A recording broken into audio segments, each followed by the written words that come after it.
seamos conscientes de cuando tengamos que trabajar con herramientas, pero no haciendo un paréntesis, podía ver cómo cada cosa no tiene un manual para su uso debido, ¿no? Para que funcione bien. Y también ¿no? Cómo Dios se encargó de dejarnos un manual, ¿no? Para que nosotros funcionemos bien, ¿no? Dice la palabra que somos hechura suya, somos creados por Dios en Cristo Jesús para obras que Él preparó de antemano, para buenas obras, para que obremos bien, para que funcionemos bien, para que podamos vivir conforme, ¿no? al propósito que fuimos llamados. Así que tenemos este manual que no solamente que es la Biblia, pero no es letra, ¿no? Sino que dice que es espíritu y es vida, ¿no? Entonces, ¿quién mejor que nuestro Dios para decirnos cómo tenemos que funcionar? El que nos creó, ¿no? Aún en el vientre de nuestra madre, dice que Él nos conoce nuestros pensamientos, ¿no? Y a veces estamos nosotros, ¿por qué me pasa esto? O ¿cómo puede ser esto posible? ¿No? La cabeza, ¿no? Que tan rápido nos corre, ¿no? Muchas veces. Bueno, sepamos que tenemos un manual, ¿no? Que es el Espíritu que el Señor nos dejó como guía para que podamos andar acorde a su voluntad, pero también debemos obedecerlo y debemos no solo leerlo, sino ponerlo en práctica. Dice que debemos ser hacedores, no solamente oidores. Así que bueno, cerrando este paréntesis, no darle gracias a Dios porque no nos dejó solo, no nos dejó sin un rumbo, sino que Él nos da su espíritu, nos da su palabra, nos da su poder para que sepamos cómo debemos andar. Volviendo a esto de la experiencia, ¿no? y el uso frecuente de una herramienta, muchas veces nos hace caer en la confianza, en decir, bueno, esto es así, ya lo sé, y bueno, y así pasan los accidentes muchas veces, por este exceso de confianza. Y esto cuando leía esto me llevaba a pensar, ¿no? en este versículo que dice que el que se cree estar firme, mire que no caiga. ¿No? Que no seamos de los que se creen estar firmes, sino que podamos encontrar esta firmeza en Él. Y quería hablar acerca de un rey, ¿no? Así voy a casi todo relatarlo, del rey Ezequías, ¿no? El rey Ezequías, un rey que con 25 años tomó la posta, ¿no? Con muchísimos deseos de querer hacer la voluntad de Dios, de querer agradar a Dios, ¿no? Lo primero que ve es que las puertas del templo estaban rotas, que el templo estaba cerrado, el lugar que Dios había elegido para que su pueblo le dé gloria estaba abandonado, desordenado, y entonces manda, ¿no? Como primera medida, ¿no? Manda que los levitas, los sacerdotes empiecen a purificar, porque había que limpiar el templo, ¿no? Y no se podía entrar de cualquier manera. Bueno, vamos a limpiarnos, vamos a purificarnos delante de la presencia de Dios, y van a entrar y van a limpiar y sacar todas las inmundicias. Esto está todo en 2 de Reyes 19 en adelante. Van a sacar todas las inmundicias que hay ahí, todo el desorden, todo el descuido, ¿no? Porque tanto tiempo que los sacerdotes tampoco no se ocupaban de las cosas santas, de las cosas que tenían que ver con el templo, ¿no? Se empezaron a ocupar en sus cosas, entonces había mucho descuido, mucho abandono en la casa de Dios.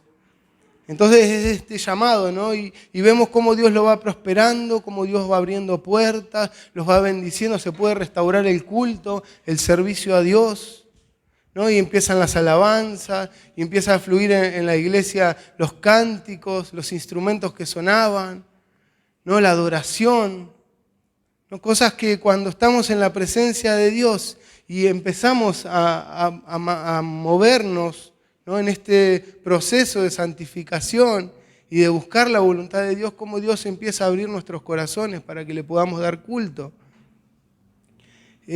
También vemos que manda a festejar la Pascua, que dice que desde los tiempos de Salomón no se festejaba como se festejó esa vez.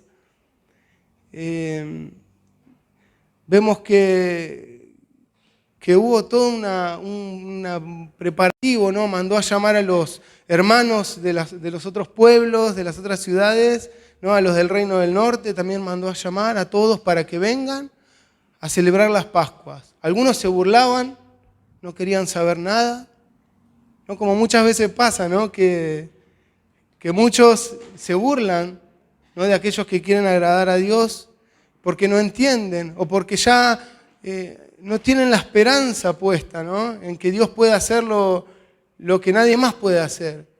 Pero sin embargo Ezequías se animó, ¿no? Había algunos que después dice que venían avergonzados, pero venían. Otros vinieron sin purificarse y vemos que Ezequías oraba a Dios y el Señor respondió en misericordia.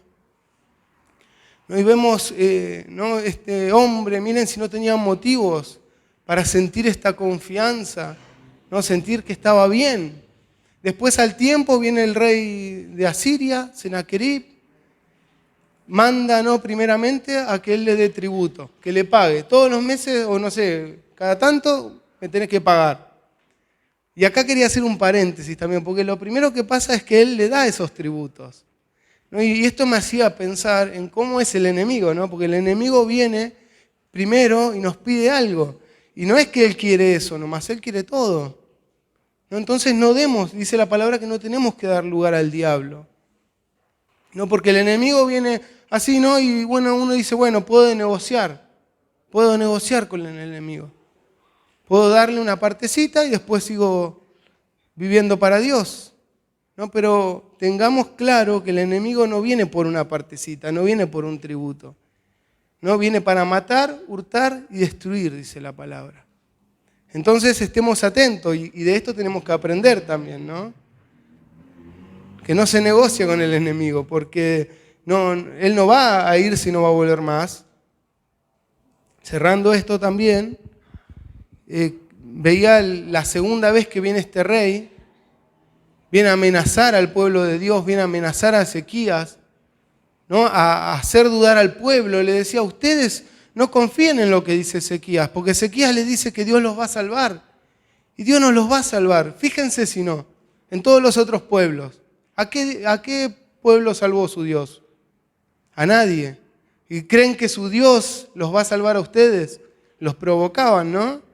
Y vemos que no, que Ezequías, en este caso, ¿no? Se puso delante de la presencia de Dios, clamó a Dios, dice que rasgó sus vestidos con la carta que le había mandado este rey y empezó a orar y a buscar a Dios.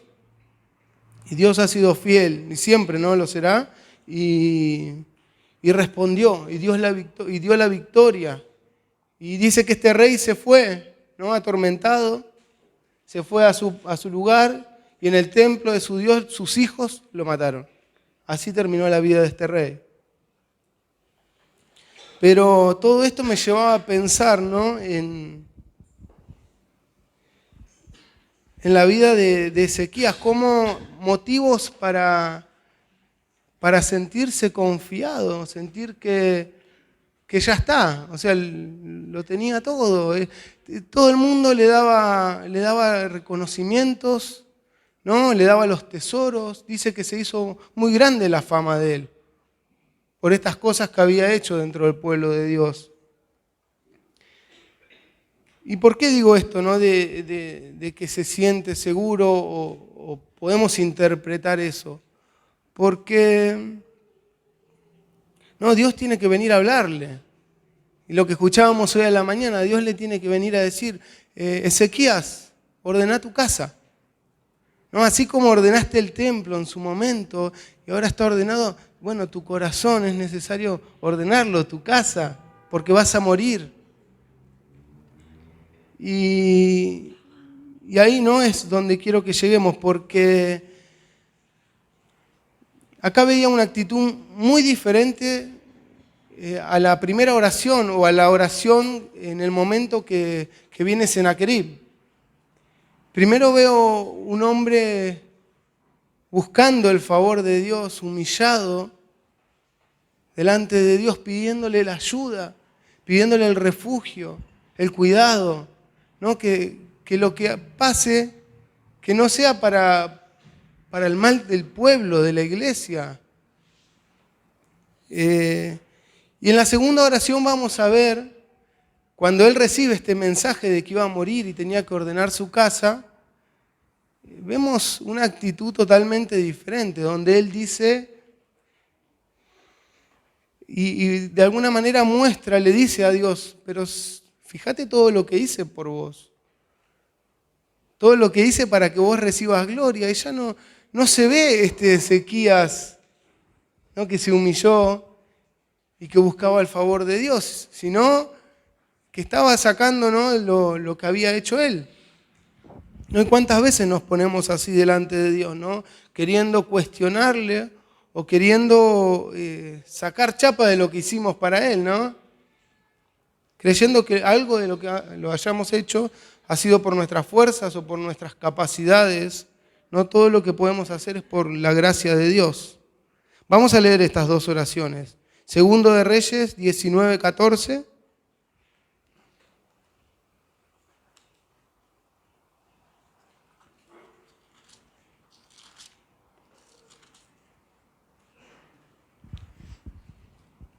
Cuando Ezequías se entera que lo quieren destituir, ¿no?, que lo quieren sacar del reinado, que quieren llevarse cautivo al pueblo, y de las amenazas que sufría, dice que tomó Ezequías las cartas de mano de los embajadores, y después de que hubo leído, subió a la casa de Jehová, y las extendió Ezequías delante de Jehová.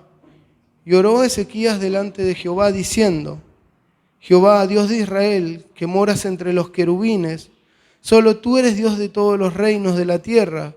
Tú hiciste el cielo y la tierra. Inclina, oh Jehová, tu oído, oye. Abre, oh Jehová, tus ojos y mira. Y oye las palabras de Sennacherib, que ha enviado para blasfemar al Dios viviente. Es verdad, oh Jehová, que los reyes de Asiria han destruido las naciones y sus tierras, y echaron al fuego a sus dioses, por cuanto ellos no eran dioses, sino obras de manos de hombres, madera o piedra, y por eso los destruyeron. Ahora pues, oh Jehová, Dios nuestro, sálvanos, te ruego, de su mano, para que sepan todos los reinos de la tierra que solo tú, Jehová, eres Dios. Y la segunda oración está en 2 de Reyes 20, del 1 en adelante, ¿no?, cuando recibe, dice: en aquellos días Ezequías cayó enfermo de muerte, y vino a él el profeta Isaías, hijo de Amós, y le dijo: Jehová dice así: ordena tu casa, porque morirás y no vivirás. Entonces él volvió su rostro a la pared y oró a Jehová y dijo: te ruego, Jehová, te ruego que hagas memoria. Te ruego que hagas memoria de que he andado delante de ti en verdad y con íntegro corazón, y que he hecho las cosas que te agradan. Y lloró Ezequías con gran llanto. Y antes de que Isaías saliera hasta la mitad del patio, vino palabra de Jehová a Isaías diciendo, bueno, y ahí el Señor le dice que le va a dar 15 años más, se lo confirma a través de un milagro, de una señal. Pero podía ver, ¿no?, cómo él de alguna manera, ¿no?, dice: no puede ser que a mí me pase esto. Si yo te serví, Señor. Y a veces pensamos, ¿no?, y queremos llevar todo a 2 más 2 es 4. No, a veces pretendemos que Dios haga como nosotros queremos que haga, porque las cosas son así y porque siempre fueron así. Sin embargo, vemos que no nos podemos confiar, no podemos creernos firmes, ¿no?, por las cosas que hemos pasado. ¿No? Pensaba también en el rey Usías. Un rey a los 16 años tomó el trono. Y también un hombre que hizo tremendas cosas para Dios, ¿no?, que reconstruyó ciudades, inventó máquinas, ¿no?, eliminó un montón de altares, ¿no?, creó ejércitos grandísimos y un montón de cosas hizo. Pero dice que después, con el tiempo, su corazón se enalteció para su ruina. ¿No? ¿Y qué hizo? Quiso hacer algo que no tenía que hacer, entrar al santuario y ofrecer sacrificios, que no era algo que le correspondía al rey, sino a los sacerdotes. Entonces vemos cómo a veces esto de que nos va bien, o de que hasta ahora sí me resultó, nos lleva muchas veces a confiarnos y a creer que la experiencia lo es todo. ¿No? La experiencia es para ejemplo, es para que no volvamos a cometer los mismos errores o para que sepamos cómo conducirnos, pero no es para repetir y para hacer lo mismo, no, porque el Señor no es así. El Señor quiere Él ir guiándonos, quiere que confiemos en Él y que le busquemos, ¿no? Dice la palabra que el avisado ve el mal y se esconde, mas los simples pasan y reciben el daño. ¿Y por qué este versículo? ¿No? Porque a veces nos podemos volver simples, ¿no? A veces podemos confiarnos en nuestra propia opinión, apoyarnos en nuestra propia prudencia, en pensar que ya la sabemos, ¿no? Y tomar esta actitud.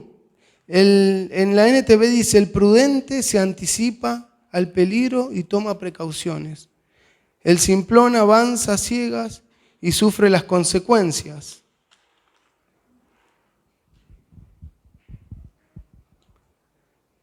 Y pensaba, ¿no?, que con respecto a esto del avisado, el prudente, es aquel que sabe qué hacer. Es el que se anticipa al peligro, el que previene, que toma las medidas necesarias. Es el que en el día malo puede estar firme porque está preparado, ¿no? Recurre continuamente a su escondite, a ese refugio. Es allí donde está seguro, donde está su esperanza, porque en ese lugar es donde será librado del lazo del cazador, de la peste destructora, del terror nocturno, de la saeta que huele de día, de la pestilencia que anda en oscuridad, de la mortandad que en medio del día destruya. El avisado no tiene la esperanza en sí mismo, ni tampoco en la experiencia, sino en Jehová. Y así dice el Señor, ¿no? Por cuanto en mí ha puesto su amor, yo también le libraré, le pondré en alto, por cuanto ha conocido mi nombre, me invocará y yo le responderé. Con él estaré yo en la angustia, le libraré y le glorificaré. Lo saciaré de larga vida y le mostraré mi salvación. No podemos ver el cuidado que Dios tiene sobre el prudente, sobre aquel que sabe a dónde ir. Sin embargo, el simple, como dice en Proverbios 14:18, hereda la necedad. No van de la mano. El simple hereda la necedad. Fíjense lo que dice en Proverbios 14:8.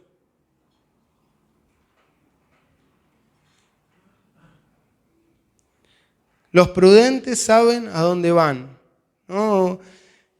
Hay un lugar donde podemos recurrir continuamente, ¿no? Él es nuestra roca, nuestro refugio, nuestro socorro, ¿no? Y Él está ahí y podemos recurrir continuamente. Los prudentes saben a dónde van.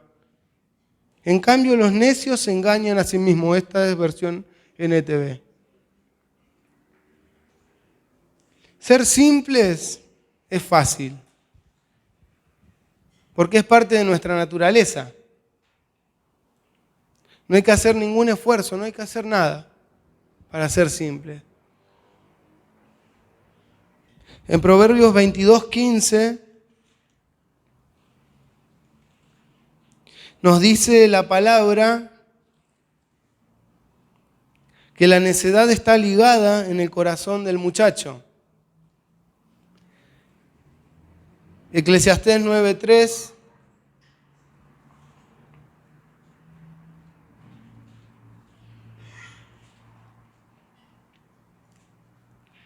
Dice que el corazón de los hijos de los hombres está lleno de mal y de insensatez en su corazón, ¿no? Así que nuestra naturaleza, ¿no?, tiene la simpleza. No nos cuesta hacer las cosas mal, no nos cuesta desobedecer. Por naturaleza siempre vamos a elegir el camino más corto, más fácil.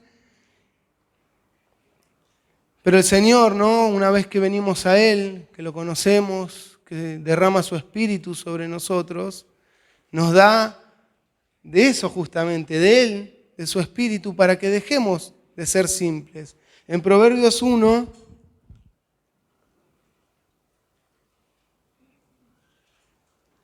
versículo 22,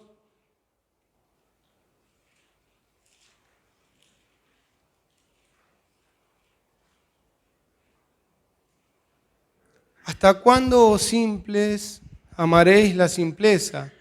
Y los burladores desearán el burlar, y los insensatos aborrecerán la ciencia. El siguiente, por favor. Volveos a mi reprensión, he aquí yo derramaré mi espíritu sobre vosotros, y os haré saber mis palabras, ¿no? El Señor, a través de su Espíritu, nos da la capacidad, ¿no?, nos da el poder para ya no ser simples o no ser necios en nuestra manera de vivir, sino poder vivir como sabios, como prudentes, aprovechando bien el tiempo.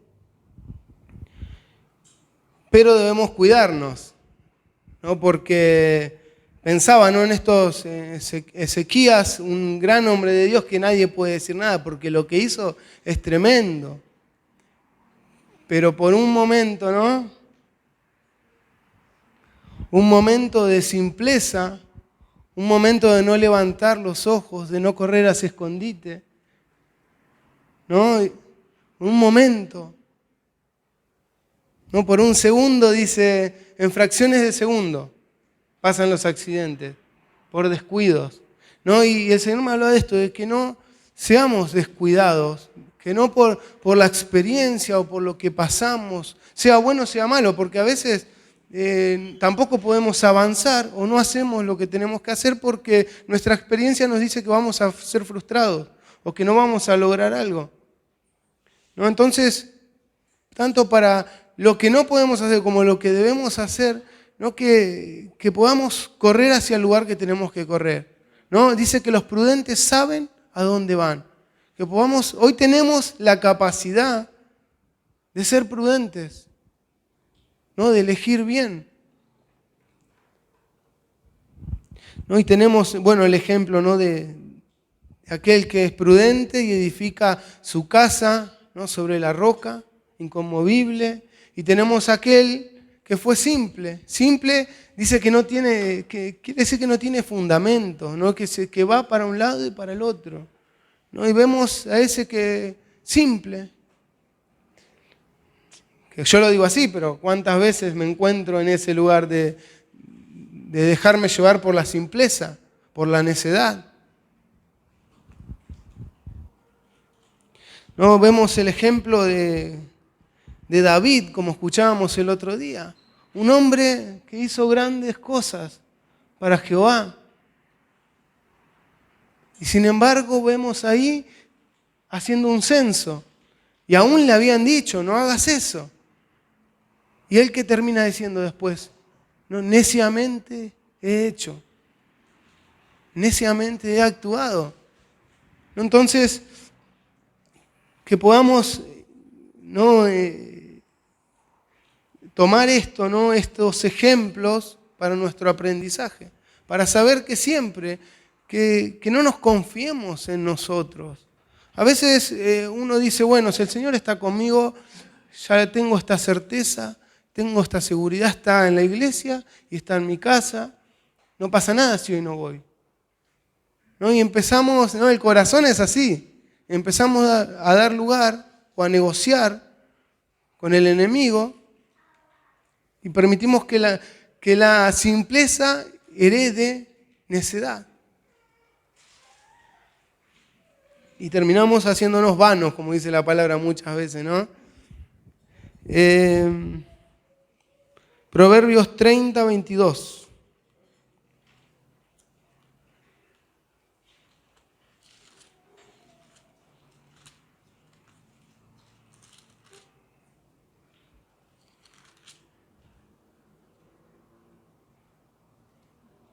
Perdón, no. 30, 32.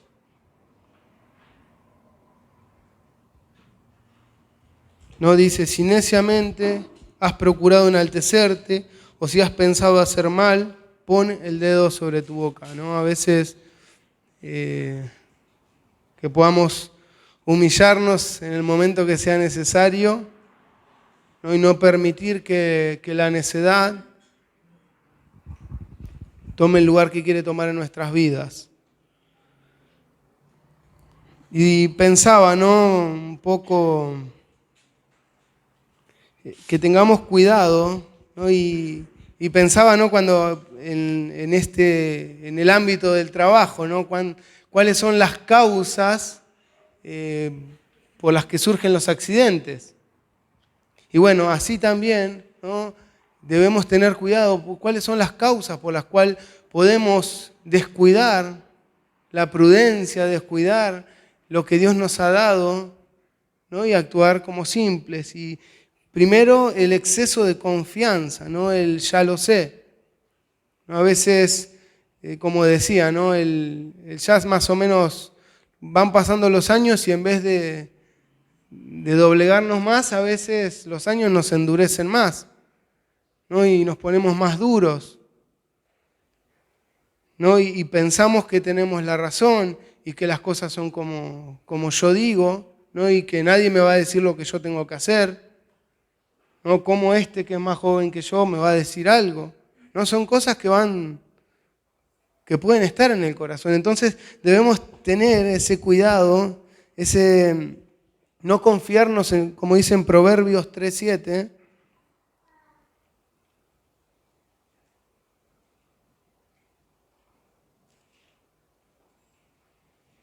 no seas sabio en tu propia opinión. Teme a Jehová y apártate del mal. Salmos 31:14.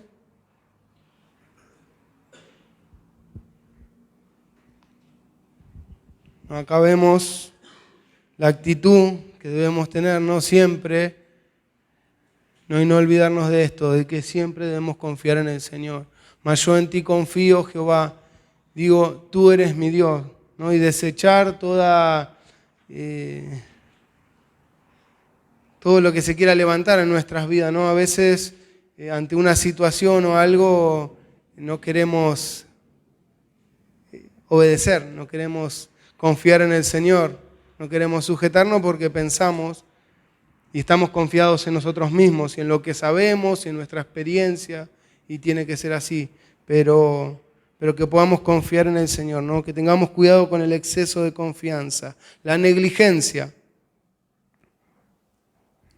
Negligencia quiere decir que no pone cuidado, que no pone el cuidado, la aplicación y la diligencia debida en lo que hace. Que no pone el cuidado, la aplicación y la diligencia debida en lo que hace. Y en Colosenses 3:23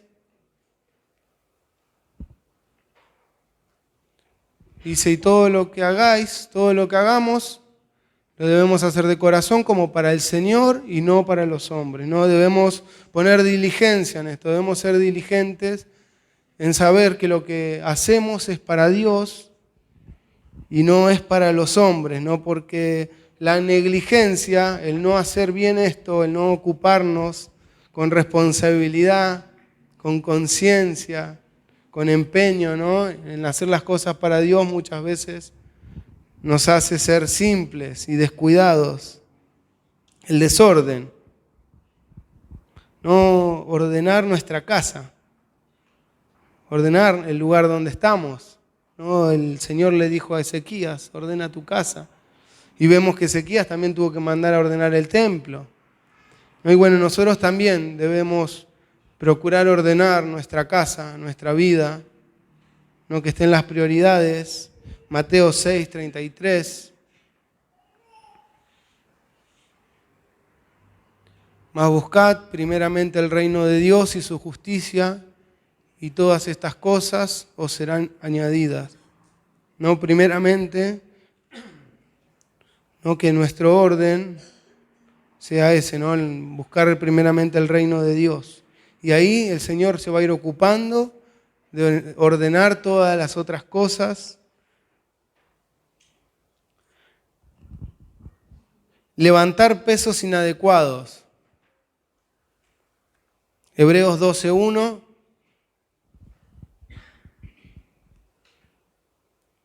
Por tanto, nosotros también, teniendo en derredor nuestra tan grande nube de testigos, despojémonos de todo peso y del pecado que nos asedia y corramos con paciencia la carrera que tenemos por delante. ¿No? A veces estamos cargando con pecados, estamos cargando con cosas que no estamos preparados para llevar porque el Señor vino a tomar ese lugar, vino a tomar todos nuestros pecados y es ahí donde debemos ir.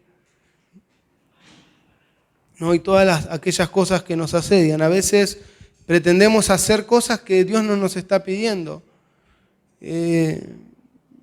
¿No? Como este rey Usías, que pretendía ocupar lugares o cosas que Dios no le estaba pidiendo. Y a veces son cargas y son pesos que no nos dejan avanzar, que no nos dejan actuar, ¿no? Sabiamente o prudentemente, sino más bien que nos frenan.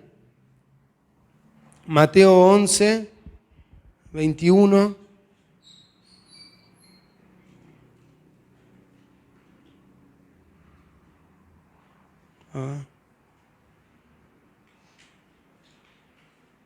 No, más adelante.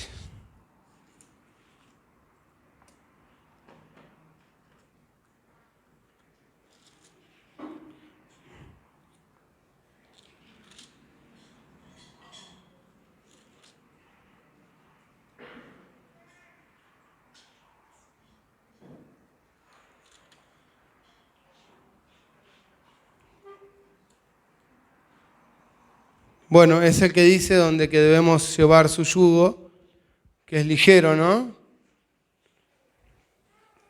No hay que liviana es su carga, ¿no? Que debemos llevar el peso correspondiente, lo que el Señor nos puso para que llevemos cada uno de nosotros.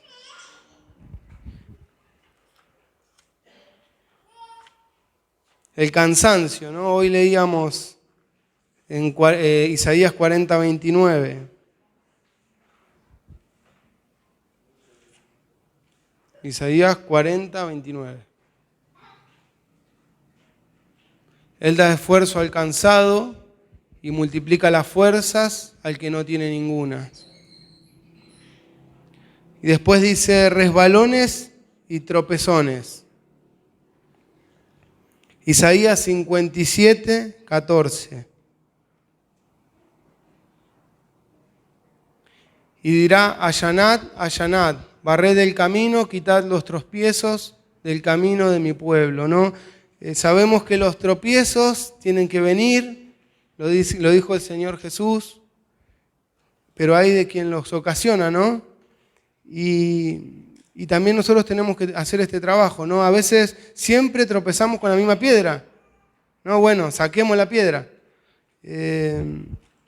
A veces cuesta, ¿no? Pero bueno, esforcémonos en esto, en saber que si esa piedra sigue estando ahí, cada vez que pasemos vamos a tropezar, ¿no? Entonces sacamos la piedra y buscamos agradar a Dios, ¿no? Me acuerdo de David cuando decía, por poco resbalan mis pies, ¿no? Los resbalones. ¿No? ¿Por qué? Porque no estaba atento a lo que tenía que estar atento, sino que estaba mirando cómo prosperaban los impíos, cómo prosperaban aquellos que no conocían a Dios. Y no hasta que dice, hasta que entrando en tu santuario comprendí el fin de ellos, ¿no? Que podamos tener la vista, la mira puesta en las cosas de arriba y no en las de la tierra.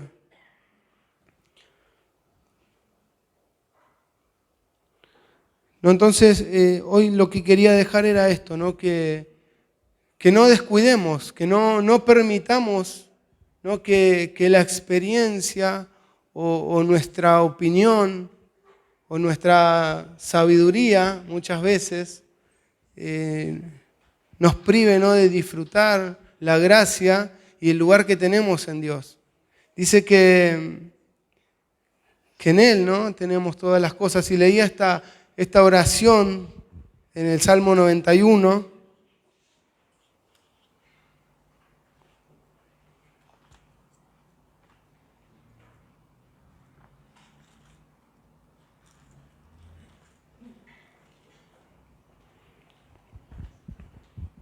Miren lo que dice, por cuanto, el número 14. Por cuanto en mí ha puesto su amor, ¿no? A veces nuestro amor está en cualquier lado. No, pero el Señor quiere que derramemos nuestro amor, que nuestra vida, ¿no? esté inclinada a Él y que lo busquemos a Él. Dice, yo también lo libraré, lo pondré en alto por cuanto ha conocido mi nombre. Me invocará y yo le responderé. Con Él estaré yo en la angustia. Lo libraré y le glorificaré. Lo saciaré de larga vida y le mostraré mi salvación. ¿No? En Él tenemos el camino abierto y Él nos ha dejado solo. Tenemos este manual que no es letra muerta, sino que es palabra viva, es eficaz. Dice que no vuelve a Él vacía y nos ha dejado todo para que podamos andar sabiamente. Entonces, preguntarnos, ¿no? ¿De qué lado estoy? ¿no? Yo me hacía esta pregunta, ¿no? ¿De los simples o de los prudentes?